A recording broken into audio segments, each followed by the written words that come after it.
I had a relative, female relative on my mother's side, who was a social butterfly who went to Hawaii every year on cruise ships and spent a couple of months there among other well-to-do socialite kind of people.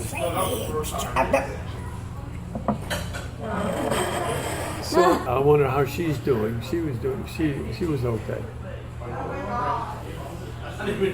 Anyway, so I remember December 7th, and then what I particularly remember afterwards, we would go to a nursery that was up on Beverly Boulevard, run by Japanese, and who the adults did not speak very good English. But I played with a Japanese boy who was about my age, and we would talk because he spoke good English. And I remember going after that, 2 weeks afterwards, where they were rounding up the Japanese, and the business was closed. And I went to the nursery to see him, and he was on the inside of the glass door, and I was on the outside of the glass door, and we could see each other, but it was very difficult to talk with each other. And that made a real impression, how the war had separated me off from this friend of mine, that I couldn't talk to him anymore. I couldn't go into the house, couldn't go into the nursery, and he couldn't come out. And then they took them away. And that was the beginning of the war. Do you remember what happened on April 5th, 1945? April the 5th. April 45. Not too long after our battle. April 45.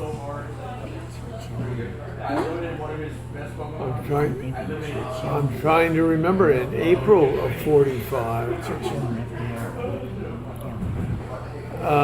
Other than it was in April or early May is when the war ended in Europe. And except for a few holdouts, the war ended at that time.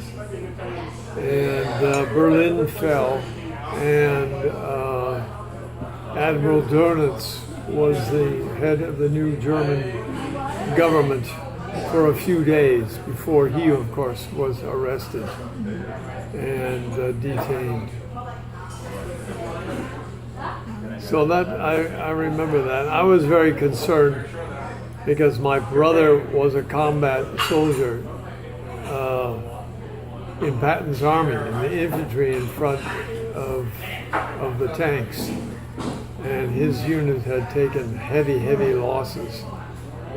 And so I was glad the war was over. My mother was especially glad that the war was over.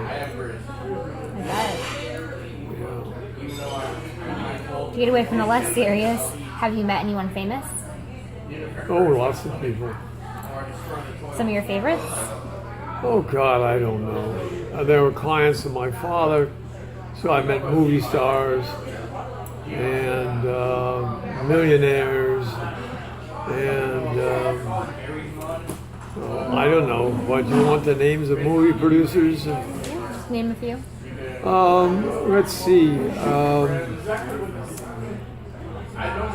Oh God, I wish you had told me because I'm having a bad memory for names now. Yeah.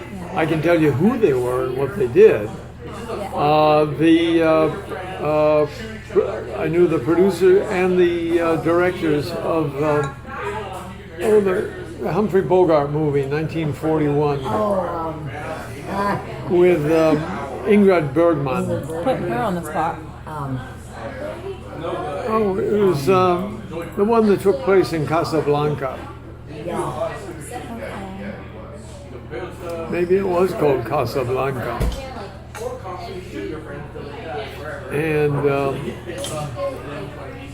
so I knew several people. One, I met the director, met the producer, met two of the leading actors, and let's see, yeah. So that movie I remember. But then other movies, my father was involved with Walter Houston, and who was a movie producer, director, and my father was in a film called How Green Was My Valley that took place in Wales, John Llewellyn novel. And so my father was in that, so I was on the sets, and I had some of my relatives were also in that in a Welsh choir. And Does as Hal extras. Wallace sound right? Hal Wallace or Jack Warner? Jack Warner. Is that who you're Jack talking Warner? about? Is that who you knew who produced No, Casablanca? I never knew. Let's see. Or directed it? Because it was directed by Michael Curtis? Michael Curtiz, yeah, Curtiz, right. yes. Michael Curtiz, Okay. very nice man, very nice. Yeah, I remember him. Well, that's one movie, but there are others I've known. Let's see, people I've known.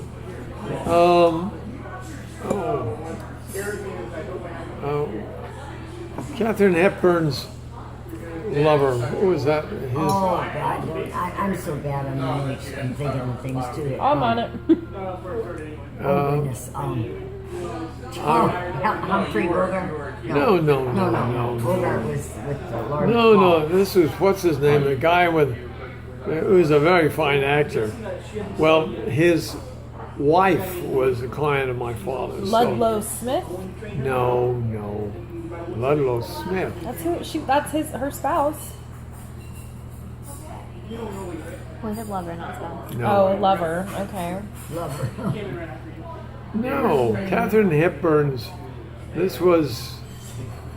had an ongoing affair that lasted for years. Spencer Tracy? Spencer Tracy, Tracy, right. that's right. So I knew Mrs. They were just Spencer. never married. I met Mrs. Spencer Tracy, Yes. and was up at her house and so forth with my father, and Spencer Tracy, I think I saw once, but that was that. Let's see, who else did I see? Oh God.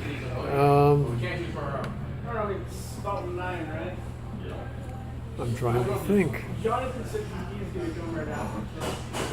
I'm blanking Oh, out. no worries. You mentioned your father. What exactly did he do? How did you know these people? Okay, my father was basically he was a house painter, but more than house painter, because he did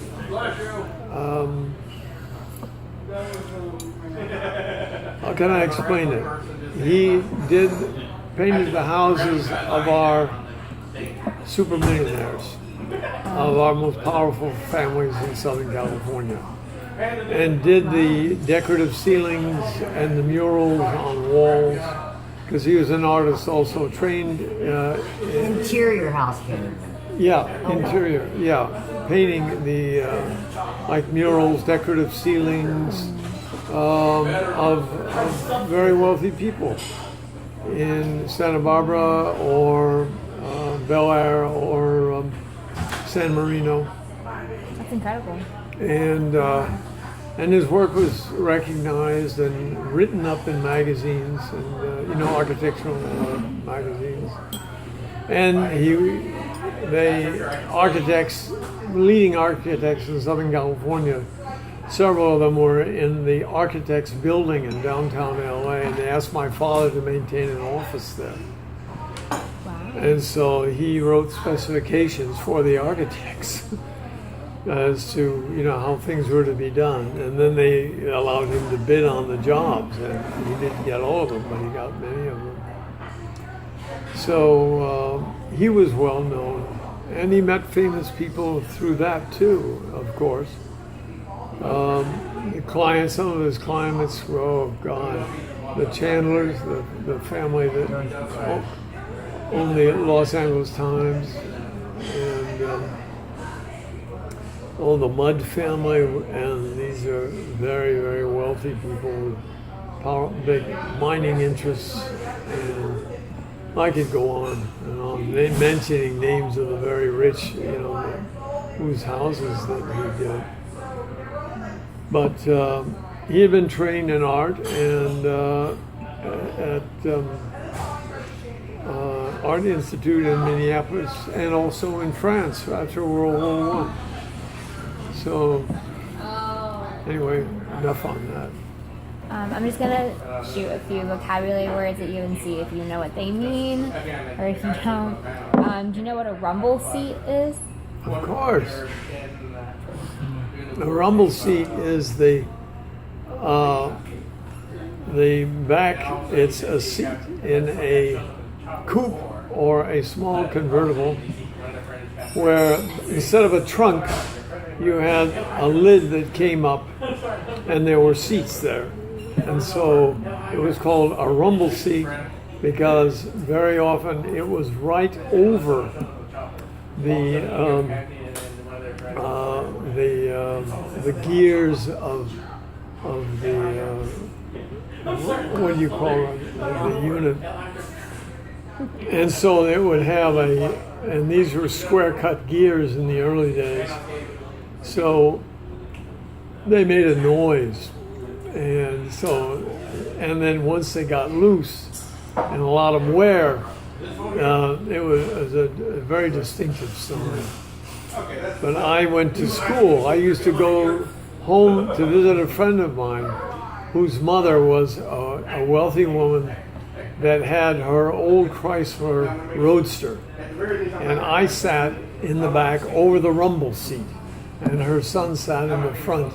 And the top of the convertible was all beat up and torn, but she didn't care. We would go to his house, and me sitting over in the rumble seat. Okay, go ahead. You have more questions? Yeah. Do you know what a privy is? A what? A privy. Yeah, a privy. Of course, everybody knows what a privy. And a privy is just a hole in the ground where you defecate. And in the army, they have slit trenches where you squat and you release. And in China, also, I have sat, but there it's a little different. There you squat over a tile trough or table, and you squat and dump there, and then that's washed off down into a sump with a hose, and then that's all collected and taken out to the fields and used as fertilizer. Wow. Ladling it out of big buckets. Resourceful. Yeah. More than you wanted to know. A little bit, but I'm glad I asked. Most houses, until people did not have flush toilets in most rural America until the mid-1930s. So you would go to an outhouse, and then the outhouse was movable, and you fill up the hole and then you cover it with earth, and then you move the outhouse after you dig a new hole. I'm sorry, what are you saying that for? I'm going to be saying that for the rest of the night. Or just for a good while. Do you remember what blue chips or green stamps are? Yeah, sure. Green stamps and blue chips are kind of something you would get, looks like small postage stamps that you would get after while purchasing something in a store. And this was a little benefit that you would take home, and you would stick them into books, and you would fill the books with these stamps, and then you could take them in and exchange them for something at the store. Okay. Do you know what the Victory Garden is, or a Victory Garden?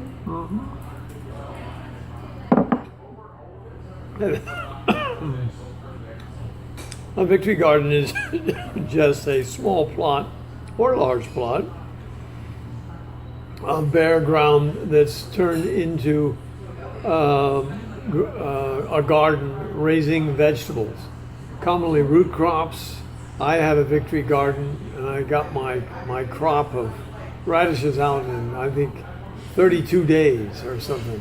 Yeah, they're fast. Wow. But then you could grow carrots and rutabagas and turnips, mostly root crops, because if you grew vegetables that were leafy, animals would come in and eat them. Okay. What was the greatest invention in your lifetime, in your opinion?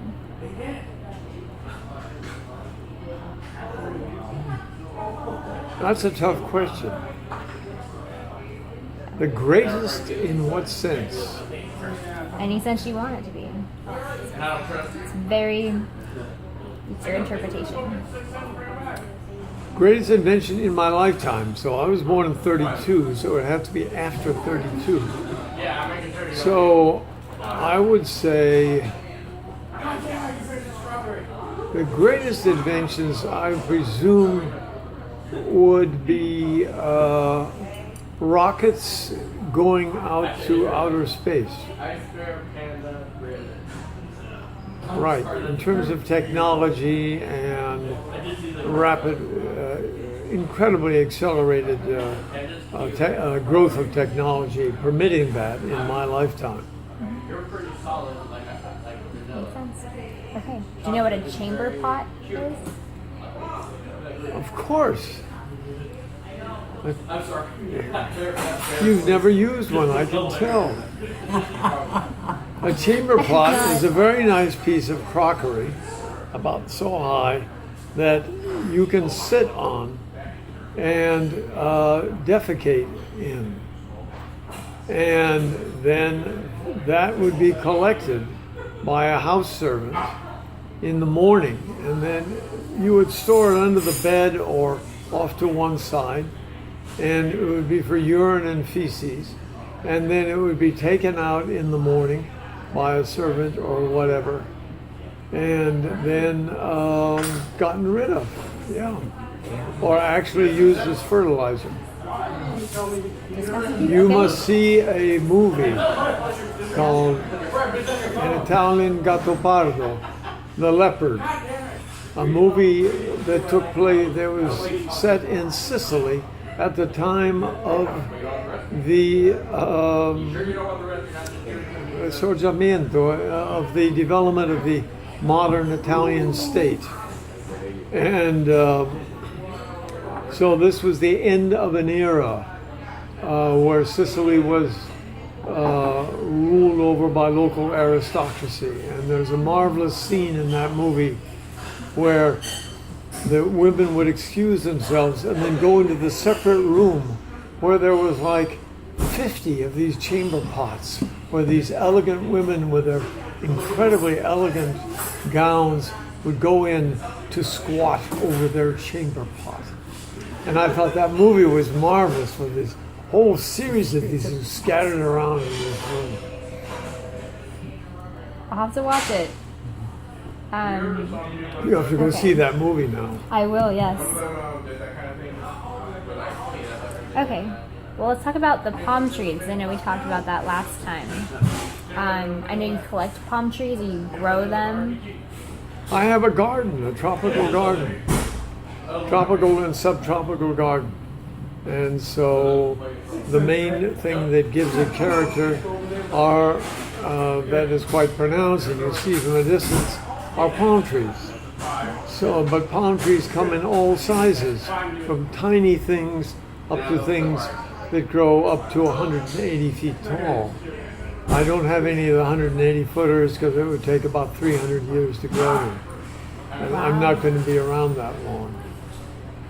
So, and I can't depend on other people to take care of them for 300 years. So but I have 5 of those species from the Andean Mountains of South America in my garden. I have about 140 or 150 species of palm in the ground, plus about another 50 that I've not been planted yet. And then in addition to palms, there are cycads, and cycads like the Japanese sago palm, which is not a palm but is a cycad, which are very ancient primitive plants that look a little bit like a palm.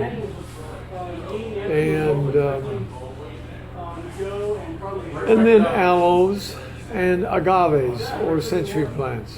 So those are the main elements in my 1 acre garden. Wow. Do you have a favorite type of palm tree? That's a hard one to say. It really is, because there's such incredible variety in palms, in shapes, sizes, foliage characteristics, the trunks. I mean, everything. There's over 2,200 species of palms in the world. And we probably in Southern California can grow about 500 of them, including coastal San Diego County, very mild areas in the city of San Diego. So we could probably grow about 500 of those. But I don't have that many, because I'm at the northern part of a range for some of these very tropical palms, where I just have to hope that we won't ever have a freeze. But some of them will die out at 31 degrees, and because they can't stand cold, wet ground in the wintertime. Have you written any research about palm trees? Yes, I have at least 2 or 3 articles in journals that deal with palms. So they're published, and then I have descriptions of new species that I have written up or co-authored with my Mexican colleagues, and those are cycads, Mexican cycads, and those have they've been published. Wow. Okay. So, a couple more vocabulary and then we'll end it. Do you know the importance of the Sears Catalog? Importance of? The Sears Catalog. Well, its importance, I think it is historically, in that it gives you a glimpse into America at a given time. So I like the catalogs around 1911, before World War I, where you could buy everything to equip a house or a farm from that catalog. Everything. I mean everything, even a house. I have a friend,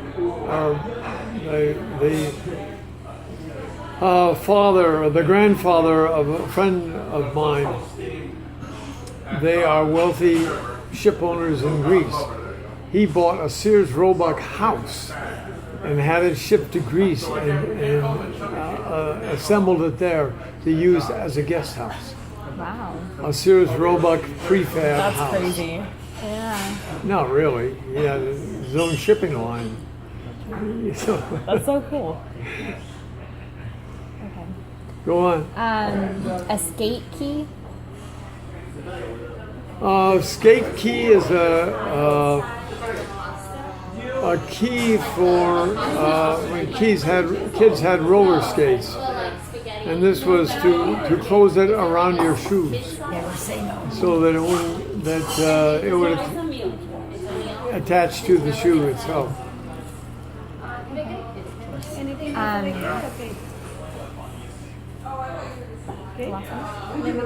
Okay, so just to end this up, based on your age and experience, what advice would you have for kids today?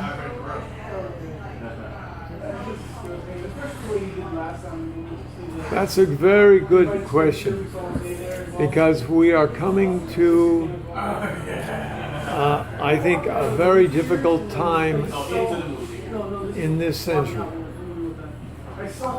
And it will be a tough time for American youth, I think, in our century. I lived during the easiest time in America. I was able to acquire assets and wealth. And that's going to be very difficult for people of your generation. So what I recommend is think for the future and get the most education and technical education. I'm thinking, I wish these guys would knock it off.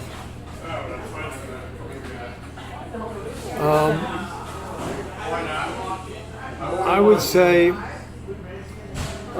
the sciences, mathematics,